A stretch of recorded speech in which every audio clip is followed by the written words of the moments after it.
You're listening to the Southampton Delivery Podcast, a podcast dedicated to the Southampton Football Club and all of the SFC fans.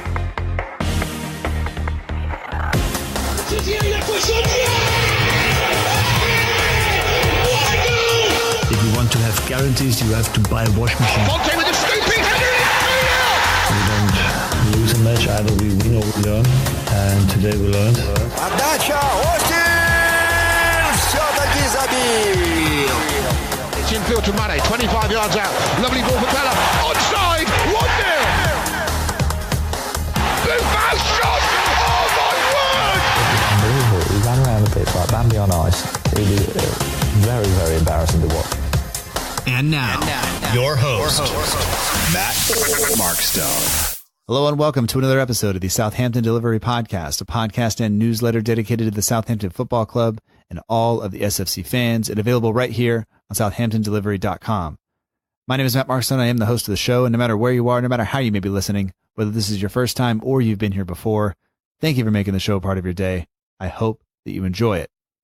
And welcome to episode 116, where we actually get to talk about yet another win, back-to-back wins for Saints. Granted, they were 3 weeks apart due to the FA Cup fixtures and the international break, but a win away at Brighton, moving us a little bit further away from the bottom three. And overall, not too much to complain about. My biggest complaint is that I wasn't around to watch it. And after not being around Saints, not having Saints to watch for a couple of weeks, we had a family engagement in the wonderful California city. And I live in California. Most of you know that. And it's a great place. It's a fantastic place to live. You would think that a city named with the state's name in it would be also great, and it's not. Just Google it, and that's where I went. That's where I spent my weekend. The best part about it was that the hotel that was supposed to have our reservation, my father-in-law made the hotel reservation for himself. He then transferred it over to our name. He, I guess, also shortened the stay so that when we got there on Saturday after the funeral that we had to attend, kind of ready to go to sleep and ready to turn it in, they didn't have a reservation. So that was cool. And they were full, which was even cooler. So what we did instead was drive home, which I enjoy sleeping in my own bed. I'm very happy for that. I would have also liked sleep before that, but that's okay. And the nice thing was I got to do the interview with Michael Kurn, who is this week's guest. He's at Michael Kurn on Twitter and Instagram. But I got to do it with him right here where I'm sitting now doing this. And that is really, it's my comfort zone, I guess. What's outside of my comfort zone is not having coffee that early in the morning. And I knew we were out of coffee. I had made it all the previous day when we drove over to California City. And I knew that we'd be back in the afternoon. I'd have time to go to the store before I needed coffee, blah, blah, blah. But unfortunately, I got up that morning after getting back about midnight, got up about 4 and had no coffee. So we did the best we could, because that's what you do. You just make the best of it. And I guess sometimes you just got to find a way to win. And I think we did. I think the episode came off well.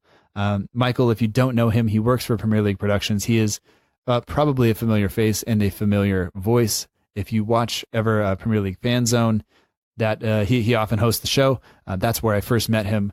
Now over a year and a half ago, and it's been a good, nice journey to be able to talk to him quite frequently on there and on Instagram and stuff like that from and everywhere else. So it's a pleasure to have him on, and part of the reason he's back on is, 1, he's a Saints fan, and 2, that's most important. 2, I just like talking to him. That's actually probably the most important. But 3, he's completed the book that we talked about. So back on episode 60, we talked about him writing Desire, Dream, Vision, which is the book he was working on. And it is done. It is out. You can buy it now at desiredreamvision.com. And he's coming on to talk about writing the book, about what it's like to complete it, about what it means to him, and about what kind of drove him to do that. So, and he talks a lot about inspiration and the different things that can inspire us all. And this is a clip actually way back from episode 60 when he was on before, when he was talking about something that was very special to him, the FA Cup Winners' Medal that was given to him. And here, I'll play the clip for you here. Yeah, it's so important, inspiration. Like literally, I mentioned the piece of memorabilia. I've got one of the FA Cup Winners' Medals from 1976. Dave Peach is a family friend, and he kind of he got given to me for my 17th birthday. But when I was 13, 14, he kind of passed me this medal and said, look, whatever you want in life, if you want it bad enough, you can get it. And Dave's still a good friend. And I was on the phone to him the other week. He's a lovely guy, David Peach. And, I look at that medal every single day and I'm just like, you know what? That inspires me. And inspiration's key. Like I said, with the book and stuff, you need things in life that inspire you. And whether it be that interview I did or something tangible like the medal and things like that, you need that bit of inspiration. And if there's one thing Michael does, he kind of radiates positivity. He is always upbeat, and it's not always easy. It takes effort for me to be that way. My normal demeanor, I think, is to be a little bit more glum. But you just do what you can and you fight against it. And you can't help when you talk to Michael, you can't help smiling and feeling like things are going well because, they feel like they're going well. And so we talk about the team, we talk about the book, we talk about the win over Brighton. Although, I'll be honest, I had only seen the highlights up until that point. So, not my favorite thing to do is talk about a game that I haven't seen, but, I think it all goes okay. And I'm really looking forward to this Friday for one reason or another. Obviously Liverpool managed to get a win on Sunday after Michael and I recorded, but, Friday night under the lights, it should be good. And, I'm looking forward to the match. I may call in sick so I can watch it, but we'll keep that under wraps. The only other thing I'd like to say is it's now been 1 year since I came over to the UK and got to see my first game. The memories are coming in on Facebook, and it's still such a special day. I still think of it so fondly. I put a video on Instagram of the first time I ever saw a Premier League pitch. That was it. It was on camera, and you could just, the noise from the Saints fans that were there, the music, just seeing it. It's a lot of emotion. Even though it wasn't St. Mary's, it was the London Stadium, but just there's a lot kind of wrapped up in that. And I cannot thank enough of you, especially Freddie from the Ugly Inside, for making sure I actually got to the stadium. And Roy and Wiz and a couple of other guys who made sure that I had tickets and things like that after the arrangements that I had made previously fell through. So, a lot of good people, Dan James as well, for hanging out outside the Waterloo train station or tube station to make sure we got a beer after the match. And, just a lot of time. And JJ Hughes also, we met up with him beforehand. So, anyway, I'm looking forward to doing that again. It's not going to be this season, but, we'll be back over soon, and we'll right some wrongs, because a 3-0 win, a 3-0 loss is not really the memory I want to have. But I was telling some people today, I would do it all again, knowing the result. If I knew the Saints were going to lose 3-0, I would still show up, because they mean that much to me to do it, and I think you all would too. Anyway, we don't have to talk about losses because we won, and Michael Kurn is winning. And we're going to get into that discussion with him right now.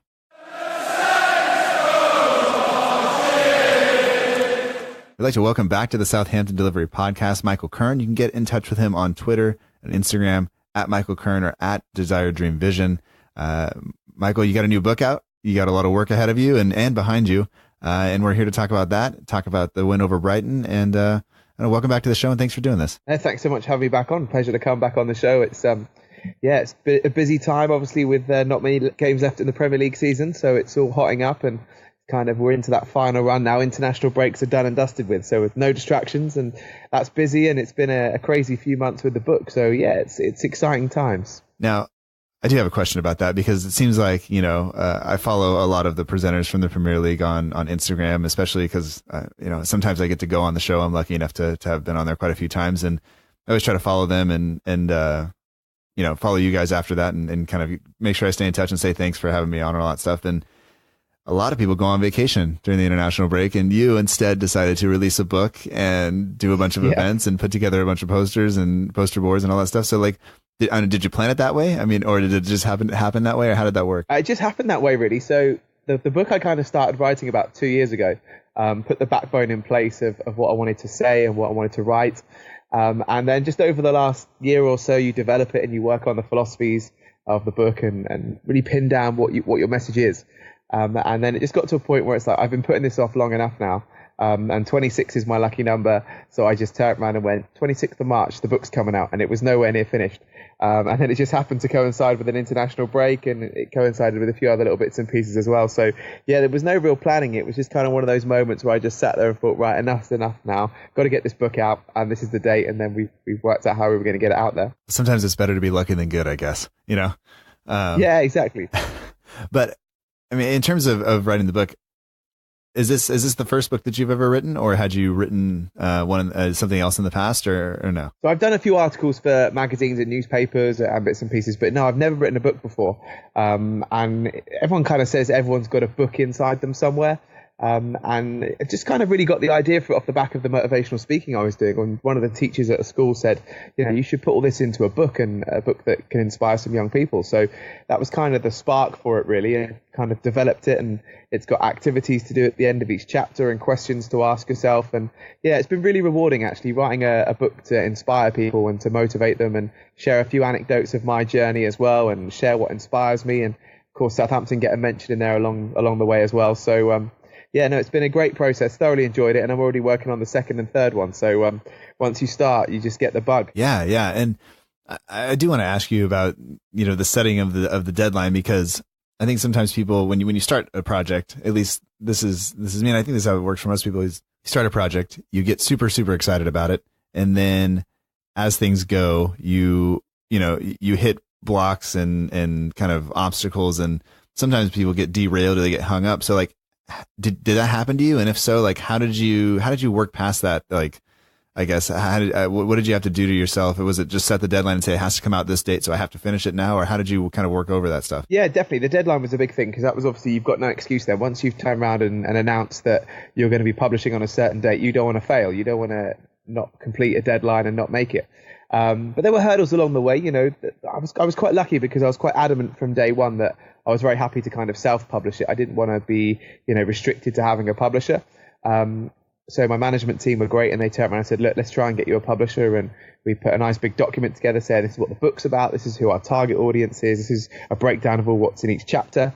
And we got great feedback from publishers, but no one really wanted to take it on. So, you know, I guess if you were reliant on a publisher, that would be a moment that would have maybe disheartened you slightly. But because I was always quite focused on, well, look, the whole premise of the book is achieving your dreams and goals no matter what, and make it happen. For me, self-publishing and after getting rejected from publishers was a bit of a no-brainer. It's like, well, look, this is even more of the ethos of the book and what it's about. So let's go and make it happen. Yeah, absolutely. I think it's important. I think it's important that you were, like, I guess, willing to do that, and you were willing to work past that, because I think a lot of people would have said, well, I guess my idea is not good enough, and then you just kind of shut it down. And that's not, I think that's kind of a normal thing, but also there are people out there who would, I guess, do what you did and just go like, well, like that's one person or a couple people who have said no, and that doesn't mean that nobody else is going to say yes, and so you move on and do it. So I guess kudos to you for that, and congratulations again on getting that thing out there. Yeah, you've got to believe, right? That's what it's about. It's like, you know, I talk about inspiration in the book quite a bit, and you know, one of the bits of the inspiration I talk about Saints in 1976. You know how, you know, the boys went up there to take on Man United, a league above them, and you know, they came back at winning and as champions when they got written off. So, you know, I use that a lot as inspiration, that, you know, if anyone tries to write me off or says, you know, you're not good enough, you're not going to make it. And as I say, when I used to play football, with anyone kind of doubted me, I kind of wanted to prove them wrong even more. So, yeah, it's just having that belief in yourself. And if you believe in a project, no matter what anyone says, keep going and keep fighting and keep believing. This is kind of off topic a little bit, but I was having a fairly, intense conversation with a student the other day after school. And, we were talking about some fairly personal stuff, but, one of the things he asked me is, did I have how did I do it? How did I get to where I was? And how did I kind of get over some of those things, you know? And he asked me about like father figures and stuff like that. And I said, you know what I did is I found one person every single year, whether it was in sport or whether it was in my classroom from college or whatever. I found one person who said I couldn't do it. And I just set out to not be mean to them or anything else, just prove to them that I could do it. So baseball coaches, teachers, I had an instructor, I had a baseball coach, you know, my junior year of high school tell me that there are a lot of places I belonged, but on a baseball field wasn't one of them. And, you know, I went on to play at the junior college level, which for me was above and beyond what I thought I was going to do. I had a history professor at school who just told me I wasn't cut out to teach, that I probably wasn't ever going to get an A in her class. And she didn't teach a subject that I liked particularly. But I went back and took her class in a subject that she really liked and got an A. And just did stuff like, and now I'm a teacher, and it's like, I actually kind of thankful for that, because they're all kind of a wake up call. Massively. So I guess it's just all kind of how you process things, and how you, cause I think at other points in my life, like maybe that would have just shut me down, but I think that's just kind of what I've turned it into. And so I need that every once in a while. It's just like, well, that's a challenge, and I can do a challenge. I can accomplish a challenge, I think. And sometimes I don't, but that's okay. No, completely. Like, I remember when I was playing football growing up, my goal was to be a professional footballer and play for Southampton and play in the Premier League. And I had trials at AFC Bournemouth, and I remember it got to the end of a 8-week trial that I was there, and I got dropped, and they said, look, better than what we've already got. So it wasn't that I was rubbish, but this was no better than what they already had signed. So I got dropped, and I cried in the car all the way home. And then my dad just went, well, give up then. And then the next day I went into school. It was the first day of my final year, and my PE teacher, Mr. Cleaver, turned around and said, right, district trials tomorrow, Michael, off you go. And, that he showed that belief in me after someone the day before had kind of said, you're not good enough. And that's half right. If you just believe in yourself, and, I find like, I never want to prove people wrong in the sense of I'm doing it because that's why I do it. For me, I do it. Well, you said I couldn't do it. I believe in myself, and I'm going to make it happen. So it's important to use that. I think that's in any kind of goal or ambition, no matter how big or small, if you can use that to fuel you on, and when the times get tough, use that to fuel your passion. I think that's key. Yeah. I think I kind of just jumped into the desire, dream, vision questions, assuming that people had probably heard of it or are familiar with it. And maybe we should back up just a little bit, just and kind of explain kind of what it is. Cause cool. You do motivational speaking. Yep. You're a Southampton local, and you've been around for a long time, and you work for the Premier League and do presentation stuff as well. But, just for an overview of the book and the idea behind it, like what is Desire, Dream, Vision, and kind of how did you get started with all of that? So Desire, Dream, Vision has been part of my life since I was about 14. So there's a really cool Muhammad Ali quote which says that champions aren't made in gyms. They're made from something deep inside, a desire, a dream, and a vision. You've got to have the skill and the will, but the will must be stronger than the skill. And I just had that Post-it note on my mirror in my bedroom. Every single day I woke up and looked at it when I was 15, 16, 17, trying to make it as a footballer. And just the words desire, dream, vision just leapt off every day at me. And they kind of became my little motto. And I kind of developed that thought process. And then when it got to about 2015, 16, I went back to my old school to do a talk. And they said, this is awesome. You should do this more often.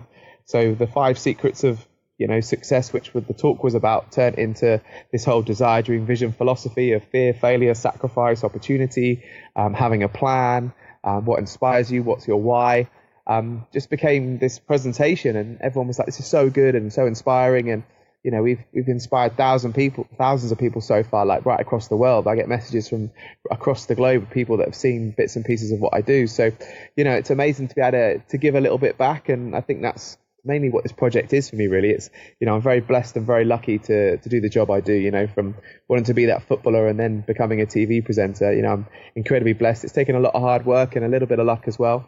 But if I can use that experience and my knowledge of what I've had to do to get there to inspire someone else, that's why I do it, really. It's a big kind of giving back thing for me, and it's been an amazing journey, and, so I'm really blessed to do it. So if I can help a couple of people just follow that dream, and the book is a massive part of that now.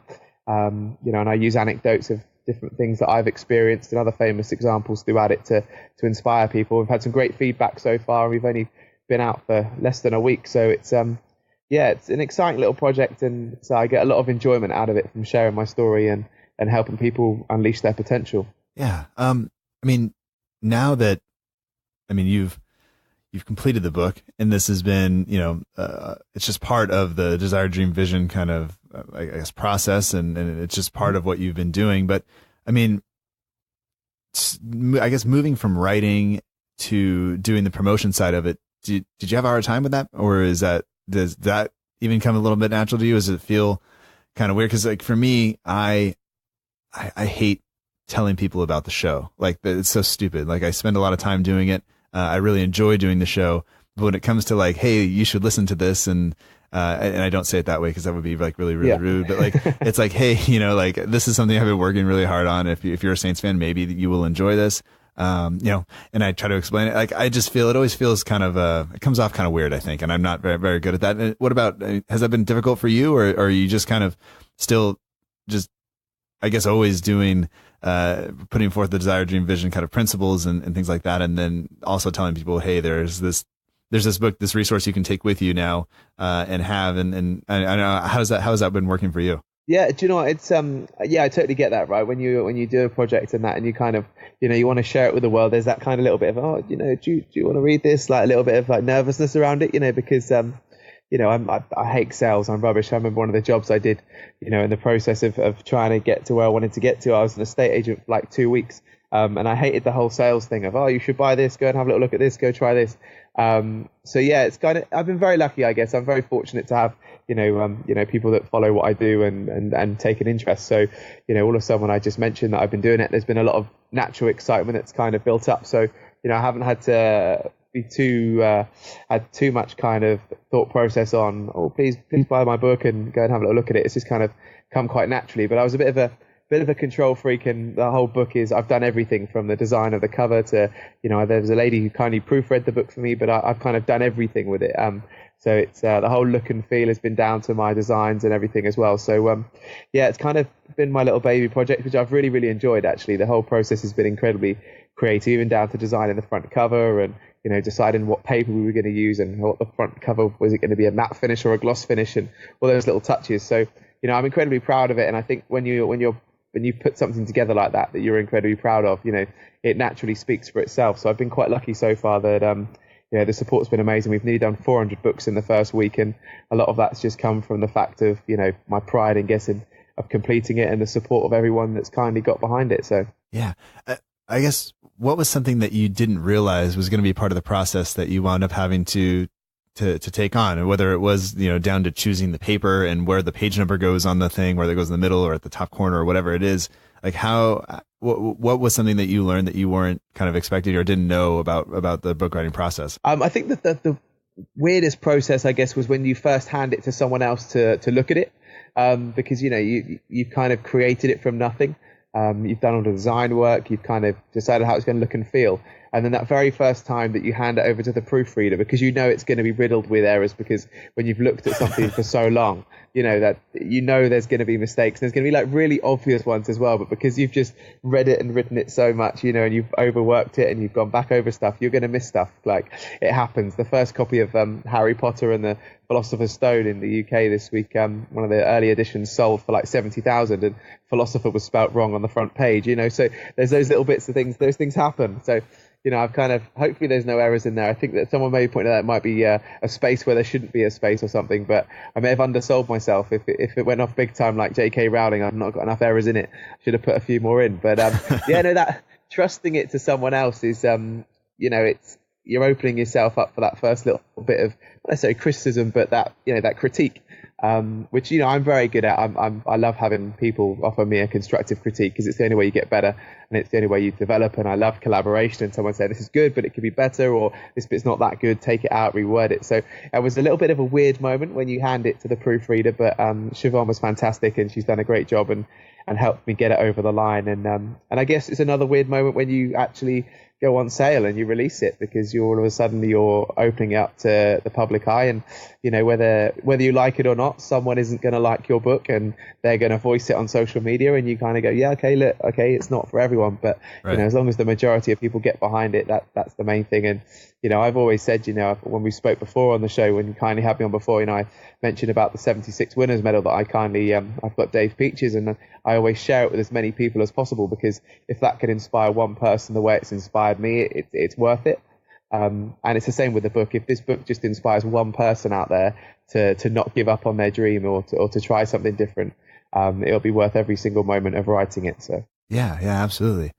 And I can totally relate to you know, the errors and things like that, because I started the newsletter I guess a couple of months ago, and I will always send myself a test copy, because I can write it and read it and read through it, and I'll miss stuff. And so I always send myself a test copy, and then I usually I go and do something else and I come back and read it. And then I sit with the test copy and kind of the errors that I made, and I go back and fix it. And I made the mistake a couple of times of going, like getting upstairs and getting ready to go to bed and opening up my phone and still having the test copy on and reading it, and then going like, there's an error, and now I got to get out of bed, go downstairs, fire up the computer again, fix it. And I'm just like, what am I like? So now I'm just like, no, like it's good enough. If there's an error in there, I've read it 75 times. Like nobody's reading it that much. MailChimp says so. So I have proof. So I'm not just saying that. So it'll be okay. But it is a nerve wracking kind of thing. And every week before I hit publish with the podcast, it's always, what in here, where is the mistake that somebody's going to just blow up about? But like you said, most people get behind it. Most people are happy with it. And that's really what kind of matters. Yeah, absolutely. If there was something that you learned from the book that you could pass on, if there's one thing you could tell anybody who is thinking about writing a book, like what lesson is there from the writer's perspective, or maybe from the publisher perspective, whatever it is, that was the biggest difference for you, or that you would want to pass on? I would say to anyone, just do it, and just, the very, very first version of Desire, Dream, Vision was about 35 pages long.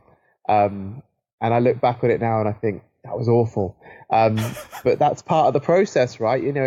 I talk about in the book, when you learn to walk, right? You fall over and you just get up again and you just keep going. You don't try and give up as a child. You just go, I'll go again. I'll fall over and I'll bang my head, but I'll get up again. And I think that's the thing when with writing a book is, just do it. And at the end of the day, you never know what you're going to create until you start. It's a real amazing process. And, even if the book never sees the light of day and you never publish it or you never share it with anyone, it's actually quite a cathartic process to kind of look through what you've achieved. For me, when I was putting my little anecdotes in and what did I want to share, what did I want to tell everyone, and it was an amazing process just to look back and reflect on what I've been through and what I've achieved to get there. So actually anyone even thinking about it, I'd love to, encourage more people to just tell their story, even if it's like 20 pages long, 50 pages long, or a abridged version of their life story. That'll be something that your kids, your grandkids or relations will look back on in time. And, I think it's important to record that. When I was writing it, I wish my great grandfather, who I talk about in the book, I wish that he had, written something down so I could get to know him a bit. He died in 1974, so I never met him. But, I'd love to have, heard from his perspective about things. So I'd encourage everyone, give it a go. You never know. You could be the next J.K. Rowling. You never know. Yeah, absolutely. And I mean, even, I guess I just, as you are talking, I'm thinking about me. I mean, there's a good chance that, people are out there thinking about doing something, and it's not necessarily writing a book, but it's doing anything. And unless you take the leap, unless you really go for it, then you'll never know. And sometimes there's things you should learn beforehand. There's preparation you can do, but sometimes people get stagnant because they're like, well, I'm not prepared enough. I got to do this first and then do it. And sometimes it's just like, no, you just have to, like you said, you have to set the date and you got to get it done by that date, or you just have to go because you'll learn things along the way. And I think it's great. There's a guy called Steve Harvey in the States, and he who obviously hosts Family Feud, and he's amazing. He says this whole thing about jumping, like you've got to jump. If you don't jump, you're going to be stood there and you're never going to fly and you're never going to soar. Mm-hmm. And he's got a whole book about it, and he's a great motivational speaker. He does lots of work with young guys to try and put them on the right arrow and the right path to help them out. And he says, literally, you've got to jump, because if you don't, you're never going to know, and your parachute's never going to open. And it's going to take a while to open, and you're going to get some cuts and bruises, and but one day you're going to soar. But if you never jump or you never give it a go, you're never going to fly. So he's Steve Harvey's brilliant. He's well worth looking up and finding a bit more about. But yeah, he says you just got to give it a go, because you never know otherwise. Yeah.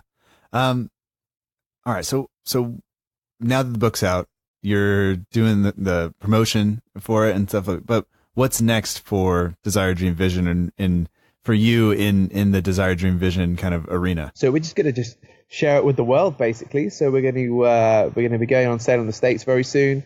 We're going to go on sale in India and across the Far East. So it's just about spreading the message really now. I've kind of, we've got a target of how many books we'd like to sell. We've got a sponsor a book program, which loads of businesses have got behind. So, I've set myself a target of 1,000 books to be sponsored this year that we can donate free of charge to schools, colleges, and to young people following their dreams. So, the sponsor a book is a big thing that we're working on now, which is exciting. And, we've had some tremendous support so far. I think we've done about 350 sponsored books already. So, we're well towards the target and we're only a week in. So, there's lots of exciting things. I'm working on a few other little different philosophies to develop it and take it to the next level. And, we've got a few ideas in the pipeline. But, it's just about sharing the word now and getting the book out there and sharing the message and inspiring people. Yeah, well, I think it's so awesome that you're doing that. I think it's because I remember talking to you, a year ago about just the idea of the book, and you were working on the book. And it's nice to kind of see it all kind of come to fruition, because I think sometimes,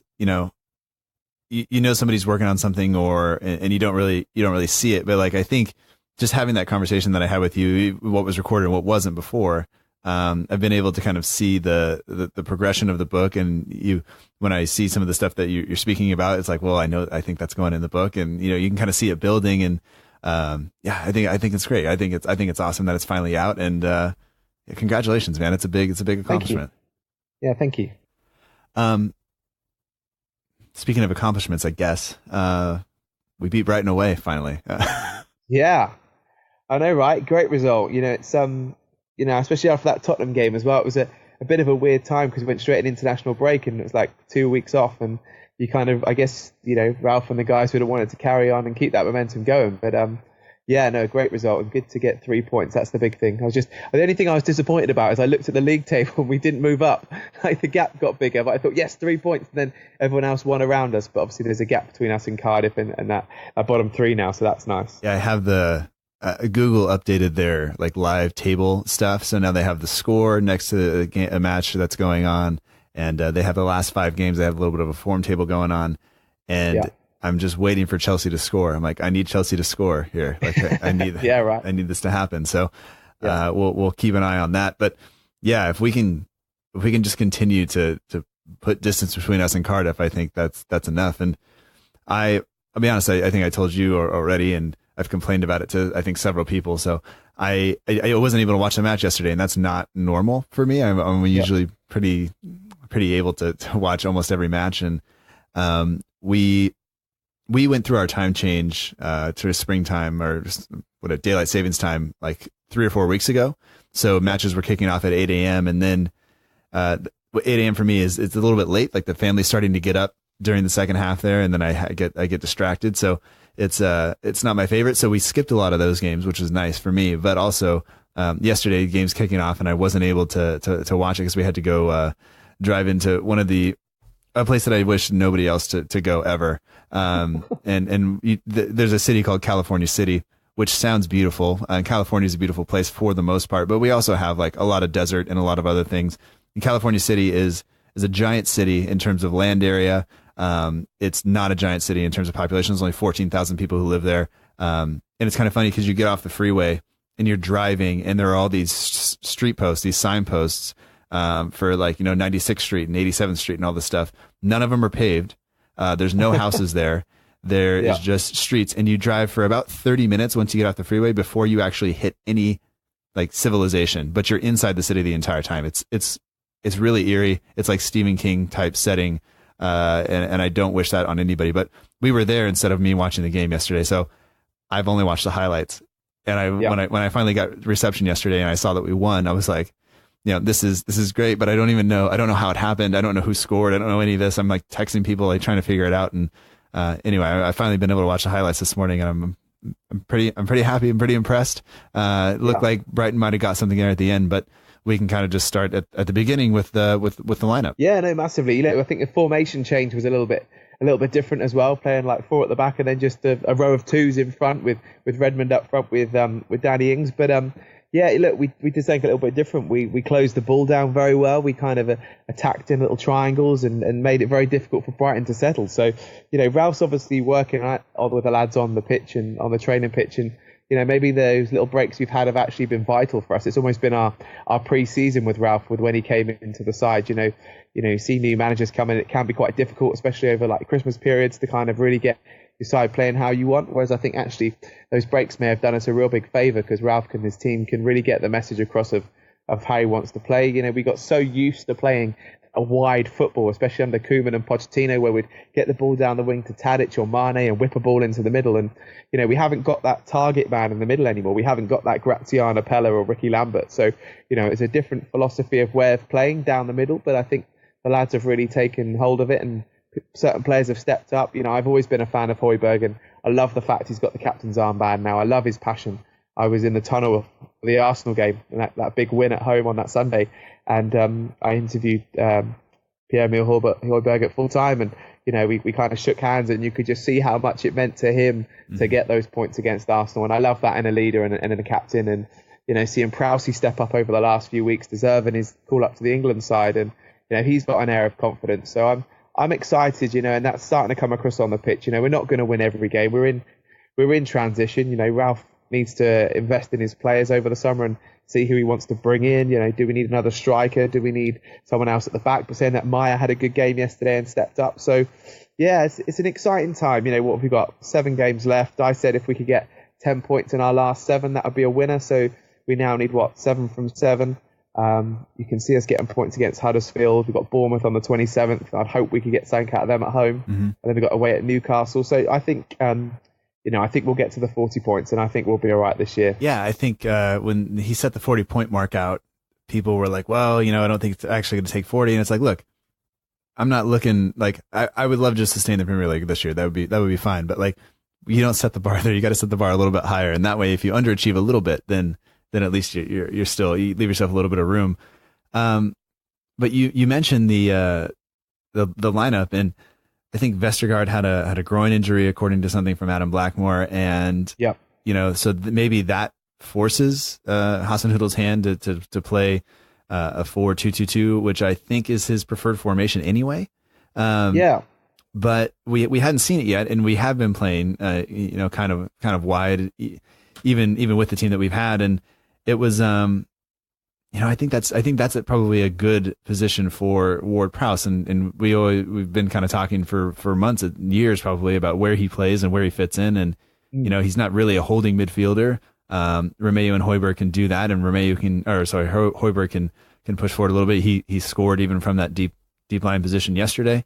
But the back four did fine. I thought Armstrong and Ward-Prowse did okay from everything I saw, and it just looked like we really took it to them for large portions of the game, and we were pressing them and forcing mistakes, and I think that's when we play our best. We do, and another clean sheet as well. You know, Angus Gunn, and there's been that question of who's going to be number one. You know, especially when Angus came in over the summer. You know, was he going to, you know, oust McCarthy from his position as number one? And you know, I think Angus is a real positive future for the club. You know, we've got some young players in that side that I think, you know, if you can get them in and get them playing with confidence. You see at West Ham with Declan Rice coming in. You got Phil Foden at Man City who's starting to play a bit more of a part. You know, I think these guys have got huge potential, and you know, it doesn't happen overnight, but it's great to see those players stepping up. And so I'm just really, really pleased for James Ward-Prowse. You know, he showed that such promise all those couple of seasons ago, and then, you know, Claude Puel didn't really utilise him, and Pellegrino didn't do it either, and you really kind of felt for him, didn't really fit in under Mark Hughes, and now it's just he's really shown what he can do again, and those goals, those free kicks, you know, were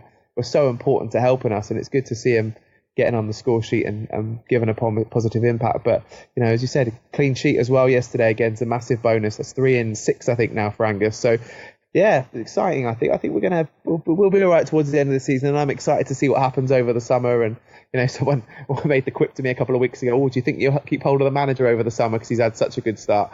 And I was like, yeah, we're right. No one else needs one. Everton will keep hold of Silva. He'll be all right. Liverpool got Klopp. They won't want him.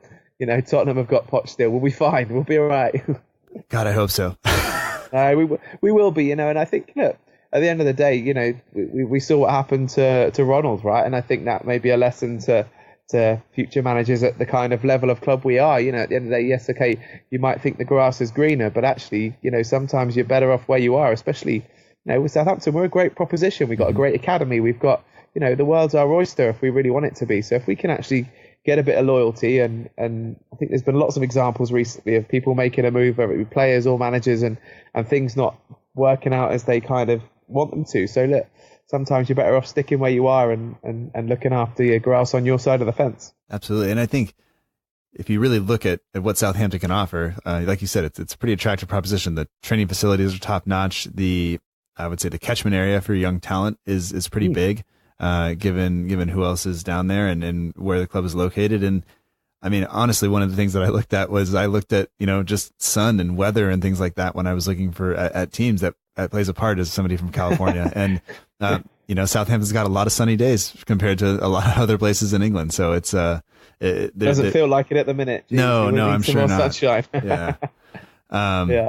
But it's I think it's great, and I think we can only judge Ralph on what he says, but he doesn't come off as the kind of guy who's looking to move on right away. Even though he said in his initial interview, this is, come in, do a good job, and hopefully, go to a bigger club. And I don't think there's anything wrong with that. I don't think there's anything wrong with wanting to manage at the absolute highest level you can.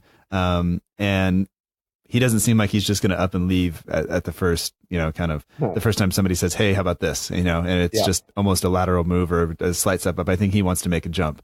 And so we'll see if he does that. But, and I'm quite happy, to have players like that. It's like, I know some people, are a bit upset about Virgil van Dijk going to Liverpool, but do you know what? It's one of those things that I always go, do you know what? Virgil kind of, for me, he didn't ever not give 100% when he was on that pitch, and let's be honest, if you've got the chance to go and win a Champions League medal or win a Premiership title, if it was you personally, in that position, or your family member or friend, you wouldn't begrudge them that, and as long as that player is giving you 110% while they're with you, and they do things in the right manner, I'm really cool with that. And I'm sure there was other bits around Virgil's move and bits and pieces that obviously clouded that a little bit, but at the end of the day, I like to appreciate what we've got, appreciate that moment. Let's make the most of it.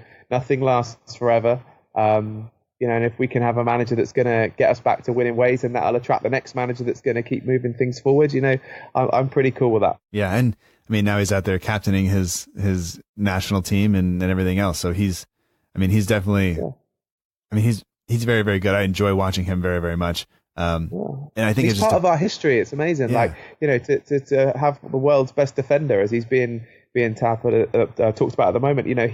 He's part of our history, and we were part of that process for him. And we don't see players like Matt Letizia anymore. It's very rare to see a player that has got that loyalty and will play just for one club. And when they do come along, you cherish them. And obviously when Ricky Lambert come in, he gave his heart and soul to the club and has become a legend as well. But yeah, you just got to appreciate the players while they're there. And make the most of them being there. And we're very lucky if we look back at some of the players we've had over the years, right? Go back, Kevin Keegans, the Shannons. We've had some amazing players, and they're all part of our history. So I'd rather have them as part of our history for 10 minutes than not at all. Yeah. Just I guess going back to the Brighton game for a minute. Were there any watching through the highlights? It seems like we created, I wouldn't say a ton of chances, but we created enough chances. And it seemed like Brighton were really kind of under pressure for large portions of the game. They were having to slide in and block shots and do all that stuff. And then I know it went into halftime 0-0, and then Højbjerg scored in the second half. But were there anything that stood out to you in terms of a particular passage of play, or maybe a particular player who had an especially good game? I know we spoke about Højbjerg already, but I just think his mentality in the whole game of, the way he won that ball back, gave it to Armstrong, he passed it to Redmond to then put him back in for that goal. He was awesome. He works tirelessly to get possession and keep hold of the ball. And so he obviously stood out for me yesterday, and obviously getting that goal as well. But what I love is his just celebration. That meant so much to him, that goal yesterday. And I think that's amazing to have that kind of player within your starting lineup and on the pitch in a game, especially against the Brighton, because there is going to be a tough game. We've got to give credit to them. They've come into the Premier League, and it's a bit like Bournemouth. They're a team that kind of had struggles over the years. They've come into the Premier League and they've really established themselves. And I've been to a few Brighton games this year, and Chris Hughton's a great guy, and he's got them playing some good football. They've had a bit of poor form on the road this year. They've struggled a little bit, and their home form hasn't been amazing, but nevertheless, they're still a tough team to beat. The games they've lost recently, they've still played well, and it's not necessarily been fault of their own that they've lost. So actually going to Brighton yesterday, and you needed that bit of grit and that bit of passion on the pitch, and we're seeing that from James Ward-Prowse now. Højbjerg brings that. Romeu does his job, and he's resilient and he's strong. Maya is always incredibly passionate, and I think that's what wins you those games. It's that character and passion and determination, and again, I think we showed that right across the pitch yesterday. Yeah, absolutely. I know it's just part of every Premier League game. I think especially if the home team is losing, they tend to pour it on and pour forward the last kind of 20 minutes or 10 minutes. It doesn't matter what team it is. It seems like very, very rarely ever just to hold somebody off and pin them back. I know we made some substitutions. I know Gallagher was on the pitch, Sims was on the pitch, Stevens was on the pitch. there was one point when Stevens kind of let somebody run off the back of him, and the guy was offside, but I was a little bit worried, and it was just like, because honestly, like, the game had been over. This is, when I was watching the highlights this morning before we were talking, and even though I know the result, I'm just thinking, Stevens, please don't make a mistake. Like, this is, I didn't see any of the hate on Twitter yesterday. I wasn't really on Twitter very much, but I didn't see anything.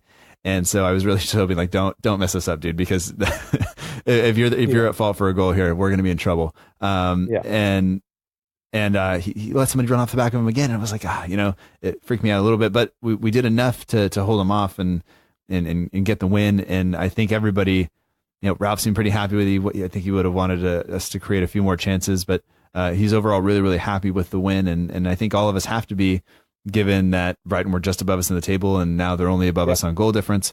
We've put some distance between us and Cardiff, who at this point are now winning 1-0. I don't know if you see this. I've got my eye on the Portsmouth Sunderland game. It's good to see Portsmouth are 1-0 down. So I haven't been keeping an eye on the Premier League game, but and it's Cardiff is an interesting one, isn't it? They're not giving up, are they? They're not. They want to kind of stay up in the league. So it'll be and they will keep fighting right to the very end. Cardiff, out of the three teams, obviously Huddersfield are down now, and you can't see Fulham getting out of it. But you kind of think, do you know what? If they Cardiff are going to give it a good go, they've got nothing to lose, right? Them getting into the Premier League was a massive achievement last year, and everyone's written them off. So the fact they're still fighting and still asking questions, I think, is fair play to them. Yeah, and I saw the score change as I was talking, and it just went like, no, don't do that. So, but I mean, it was nice for us to put more distance between us and them, and hopefully, you start to move up the table a little bit. But I think everybody has to be happy with the performance, because we've been better against teams who have come out and attacked us, versus teams who kind of sit back and are really, really organized and don't open themselves up a little bit. But I think the formation change yesterday, whether it was forced, whether it was by design, and we would have done it even if Vestergaard was healthy, who knows? But I think it played into our hands, and I think that puts some of our players in their best positions, or positions they can kind of do their best work. And I think you saw that from Redmond, who, given a little bit more freedom, but also asked to come back and help on defense a little bit and do that. And Ings, who likes to drop deep, which allows Redmond to kind of run off his shoulder and in behind. And I think all of those are good things. And I think having Armstrong on the pitch is great too. And they were saying on the commentary, if anyone came out of Scotland's international break with any kind of credit, it might be him. And so, after you lose to Kazakhstan 3-0, I think if anybody comes out with any credit, then we got to give him okay. But it's hard to justify sometimes. But overall, I mean, I'm looking at the squad there, and I'm pretty happy with it. But maybe over the summer, I'm sure people will come in and go out, and we'll have to kind of clean out all that stuff. But that's another conversation for another day, I think. Do you have anything else on the game that you'd like to kind of point out? I think that's it on the game yesterday, really. It was a solid 3 points, and I think we kind of covered all the bases on the game, really, and kind of players, I did see some stuff from it was just a video of some of the fans that were cheering, and they made the away support for Southampton. That's fantastic. That is something that I think, for as much as St. Mary's gets a bad rap sometimes in terms of not having the best atmosphere, the away fans always do it, and it really looked like they did it yesterday, and they had every reason to be excited about yesterday as well. Yeah, they did, and it's a great video that the club put up on their Twitter of Ralph at the end, thanking the fans, and all the fans were trying to get him to do his little his cheery celebration, and he had a bit of a laugh and a bit of a joke with them as well. So there's a great rapport there, isn't there? And the support on the road is always amazing, and I think you find that with every club though. If you go to Old Trafford, the atmosphere is not amazing at Old Trafford, but then you go to a United away game, and the United fans are making so much noise, and I think that's just the way, that you tend to get the hardcore of the fan that does actually travel away, and I think, you do get that extra noise, and especially winning a game, especially where we are at the minute in the league, that means that extra bit more as well. So, it was good to see it, and it's always good to see the players appreciating it and the manager appreciating that at full time, and it's good to win a game, right? It makes you happy, and it's good for the city, and it's good for the club when you get those points. And it's nice that the manager is embracing that as well at full time, and smiling and really feeling part of it.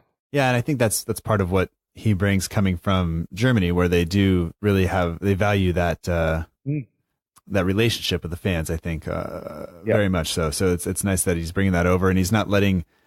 Sometimes managers come over and they just kind of conform to what the English standard is, which is, I think, kind of just, walk halfway out the pitch, clap kind of, and then be gone. But he's been himself, which is nice. I do have a question, or actually a comment from one of the guys in the Patreon group. I won't call him out, but he, I said, just having seen the fan video and stuff like that, it looked like a good time. And he said, actually, it was a pretty crap match overall. It looked like we hadn't played for 3 weeks. But he also said he hopes Brighton stays up. It's a lovely stadium. It's a nice place to go. The fans are good. So I think with that kind of assessment, I think maybe we have more to look forward to. And on that note, I have a question from another patron and patrons of the show always get priority for having their questions answered. They have more ways to contact me, including the private chat that we have on Discord. It's only for Patreon members. And they did get a Brighton preview podcast as well, leading up to the match. So, anyway, Kevin McKee says, with Ralph doing so well, can we really have high hopes for next season? And we spoke a little bit about, him staying around, but I mean, with him doing this, I think what's reasonable for next season? If just staying up this season is I guess the expectation or the goal at this point. Like what does next season for you kind of hold for the team? Sure, it's such a tough question, because if you look at the Premier League and how it's changing and how it's evolving, you look at a team like Wolves that are coming in and they're gonna finish pretty high up the table. When you look at the teams at the top of the Championship next year that are going to be coming into the Premier League, it's anywhere from like 6th down becomes another league. It's the quality of side is evolving and it's changing. For Southampton though, I think that you can never expect to finish somewhere. No one has a divine right to finish anywhere. But for me as a fan, I think Southampton, we should be competing for that kind of that second tier league in that top 6. So anywhere from kind of 7th, 8th, 9th, 10th, 11th. That's where I kind of feel that Southampton should be competing, with our history and our heritage. And obviously no one deserves or has a divine right to finish there. But, I feel we should be competing there. And I think that's something we will see under Ralph. Look, we've seen that passion and the way we play is better now than where it has been recently. So for me, if we can have a season where the side is performing and they're putting on that shirt every week and giving it 110%, win, lose or draw, I think that's what I'd like to see. And that's something we've not seen for a while, is that determination and grit on the pitch. We've walked away from St Mary's too many times over the last 3 years and been like, oh, it wasn't that good. But a bit like I said earlier on about Brighton, they've lost a few games recently, but the manner in which they've played, you kind of felt unlucky for them, and they will get the results. And I agree with those sentiments that I'd love Brighton to stay in the league, and I think they will. But if you can leave the ground and you can say, do you know what, my side gave it their all today. I think that's what I'd love to see from Southampton, because that's what we used to have. Under Koeman and under Poch, we knew we weren't going to win every game, but we'd give it a really good go. And occasionally we'd get that result against Liverpool, we'd get that result against United at Old Trafford, and I just think we've missed that in the last 3 years. We've not gone to those places with a belief, and I think that is going to be back with Ralph. So my big expectation next year is to have that belief back, which is already on the way, and then hopefully that will power us up to kind of competing to get inside that top 10. All right. I got another question here from the guys over at the In That Number podcast on Instagram, and for anybody who hasn't listened to that show, they were on the show a few weeks back, and I will be with them next week. It's a good show if anybody's interested in that. So you can check that out. But they say with Angus Gunn picking up another clean sheet, what does this mean for McCarthy? Are you okay with rotating, or what do you see the goalkeeping situation being like now that I guess Gunn is playing so well? Yeah, do you know what? I was a goalkeeper myself growing up, so I'm always a big fan of the Goalkeepers Union. I'm a big fan of Angus Gunn, and a few people I've spoken to that have heard rumours from within the camp is that he is 110% in training. He's got the right ethic, and obviously comes from a good pedigree of a goalkeeper as well. I don't like the idea of rotating too much, because for me, I like to have that consistency. I remember when we went back, and if we go back to when Gordon Strachan was manager, we had Svensson and Lundekvam at the back were solid every single game, and Anthony Amy came in and was solid. And obviously you had Paul Jones, who was on the bench then. He was just as good as a goalkeeper as well. But I think if you just have that consistency at the back, I think it's so important. just that understanding. So for me, I think McCarthy, did a great job. Obviously, feel for Fraser Forster, and he had a difficult time coming back from that injury, and things didn't go quite well for him at the start of that previous season. And McCarthy obviously took that opportunity. But for me, there's just something about Gunn that I really like. Just about the way he performs when he came in for that Chelsea game. I thought he did a great job. So yeah, I'm not a massive fan of rotating. But I guess at the time, obviously where we are at this point in the season, and things going, I've got full faith in both keepers. So if it's something that Ralph feels that he needs to rotate just to kind of get an understanding of who is going to be his number one, I wouldn't be too worried at the moment, just because I think they can both come in and do a great job as number one. But if I had to pick one, I would definitely stick with Angus Gunn. All right. And one more to kind of round off the show here. This comes from A.O. Dave Lee, who is, once again, a patron and they get priority for having their questions answered. He says, looking forward to next week. What's the key to keeping the match close against Liverpool? And do you have a favorite moment as an SFC supporter? So 2 questions there for you. So we'll start with Liverpool, and then we'll end with maybe your favorite moment. So obviously Friday night football, right? This is something that we have to look forward to.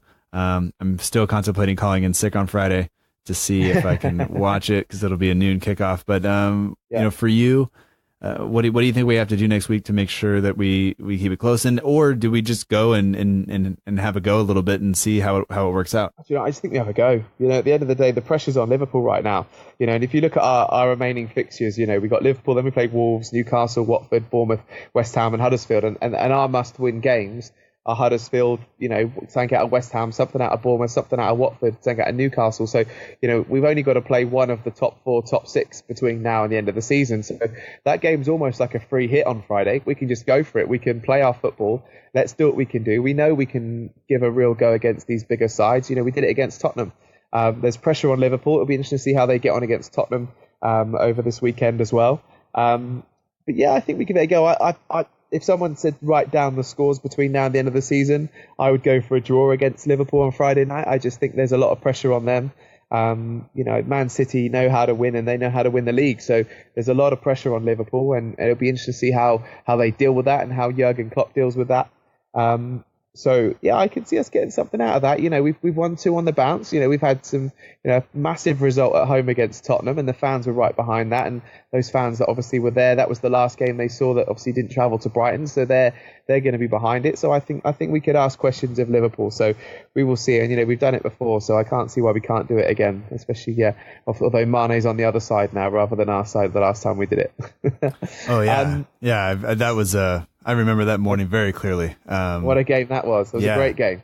Go on, sorry. I was going to say I was in a hotel room, and I was going to leave at halftime because we were down, and then I decided to stick around, and I was packing up the stuff, and then at some point I was just yelling and throwing pillows against the wall, and super excited, and neighbors are going, "What's going on in there?" I'm like, "Hey, nothing, just we're winning a football match here, nothing to see." So and they have a lot of. They have a lot of stuff coming up. They have Champions League matches to play. They have all kinds of other things going on. They if they slip up today against Tottenham, it could be bad for them. So it would be really, really nice if we could be part of the reason that they don't win the league. And I think a lot of Saints fans will be hoping for that. Although some people will point out that that means Man City and all of whatever that stands for wins the league. So you got to kind of pick your battles here. But and I guess it would be nice to see our reserve team do a little bit all right. Yeah, but just not next Friday. And also you asked about my favourite Southampton moment. Yes. There's loads. I was at the game when we got promoted back to the Premier League when obviously all the fans went on the pitch and Ricky Lambert got carried off the pitch on shoulders. That was an amazing moment as a Saints fan. I guess for me, I'm very lucky. Like I get a lot of pinch yourself moments, obviously presenting with the Premier League, and sure. I think one of my first games just presenting pitchside at St Mary's was a massive thing for me, as a fan and being a presenter for the rest of the world to share Southampton was quite special. And those interviews you do in the tunnel with the players, they're always quite special. I remember I did an interview with Jose Font at full time with the last game of the season when he was with us. And, I managed to build a good rapport with the press officer, Jordan, at Southampton. And, I'm always kind of, look, especially if it's been a tough result, who do you want to speak to? And, I said, is available for an interview, and Jose didn't really want to do it, and then he was with his son Luca, and I said, Jose, any chance? And he went, can Luca come in? I went, yeah, of course he can. And that interview then made Match of the Day in the UK, and it was a bit of fun. So that was a nice moment as well, because you built a rapport with the players, and I'm very privileged in that respect. So I know I never take that for granted, and I always appreciate that and pinch myself every time when I'm stood in the tunnel at St Mary's and, watching the players line up to walk out as a fan. That's very, very special. But that moment when we got promoted back to the Premier League was very special. Of course, and obviously being in the tunnel is a very privileged position that I get to enjoy. So yeah, there's many moments that are special for me as a fan. Yeah.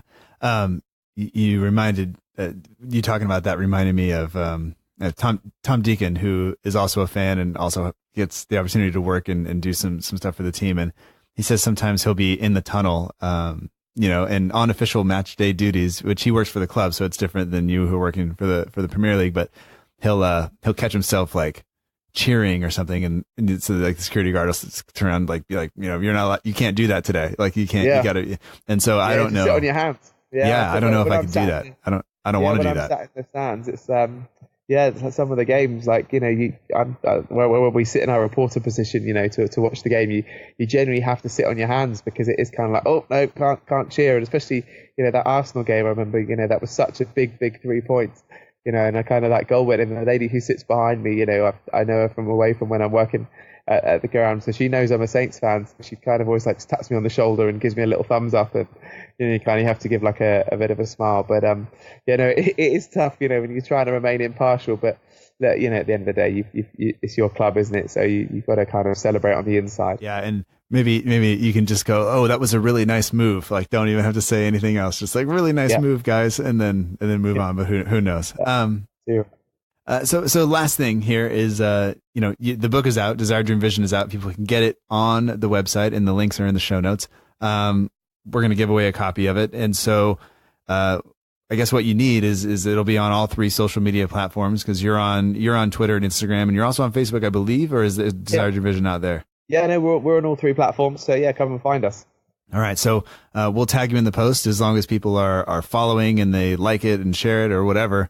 Then we'll enter your name to get a copy, and then, we'll get it shipped out by the time, I guess, by full time next week, against Liverpool. We will have chosen the winner, and we'll get in contact with that, and we'll announce it on the show.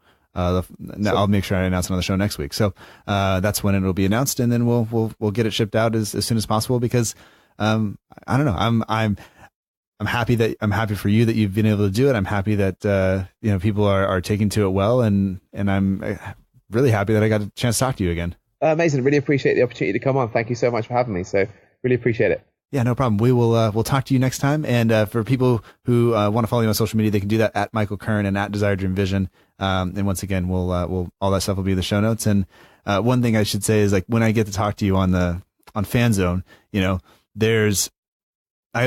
as soon as they say, oh, can you be on? And I'm like, oh, yeah, today works. I then check to see who's presenting, because sometimes I don't know the guy. I don't know whoever it is, And then sometimes when it's you, I'm like, all right. And then it's always like the first time you go like, hey, how's it going? It's like, all right, I can't say that I kind of like, I know you, or like I talk to you a lot. It's like we just had to. There's almost like we've never done this before. As much as I want to talk more about Saints, I know we have to kind of like, there's a plan for the show, so we got to go along with it. But I always appreciate that, and I always, I just wanted to let you know. Anytime. It's good to have you on. All right, we'll talk to you next time. Cheers. Thanks, man.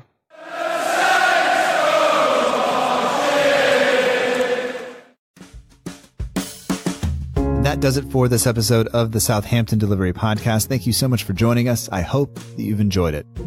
Special thanks goes out to this week's guest, Michael Kurn. Thank you so much for always being there on the other side of the camera, on the other side of the Skype call when I call in to Premier League Fan Zone to let me know that it's going to be okay, because we're Saints fans, stick together, and you cover for me when I mess up. So I appreciate that. If you want to follow Michael, if you haven't done so already, you can do so on Twitter, Instagram, or Facebook. He's at Michael Kurn. You can also follow at Desire Dream Vision on Twitter and Instagram and Facebook as well. And that is the title of the book that he's just finished. If you want a copy of that book, all you have to do is like the episode post and make sure you are following both Michael Kurn and myself. If you would like an extra chance to win it, you can subscribe to the newsletter that comes out each and every week. I think if you would like an extra entry, it's because you like reading. And if you like reading, and you like reading about Saints, then this just seems like something you should do, since we give you stuff to read about Saints every week. See how that works? It's fun. I like it. I don't even know if anybody listens to this part. I guess we'll find out. Anyway, make sure you follow him. Make sure you follow this show at SFCDELL_IVERY on both Twitter and Instagram. We're also on Facebook at facebook.com/SFC Delivery. Special shout out to all of the partners of the show. I say all, but it's really just two. Matt Beeling does the artwork for the show. You can find him at We Are Southampton on Instagram.